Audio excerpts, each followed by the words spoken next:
भद्रक जिला बाबा आखंडलमणिकर प्रसिद्ध जागर यात्रा बाबांकर दर्शन सहित दीप जालिबा लक्षाधिक भक्तंकर समागम हेब। एथिपाई पीठरे भद्रक एसपी मनोज राउत सहित एडिशनल एसपी अंशुमान द्विवेदी स्थिति रखिंट। सुरक्षा 18 प्लाटून फोर्स और ट्राफिक पुलिस नियोजित रहिबे। पीठ को आसुवा समस्त छोट बड़ गाड़ी पांथनिवास निकटरे पार्किंग करने स्थिर करा जायछि।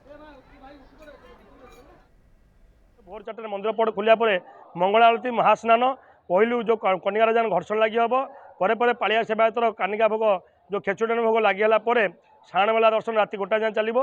राति 1 महाप्रभु सुनावेश और भोर 4:30 महादीप मंदिर चढ़ा उठब।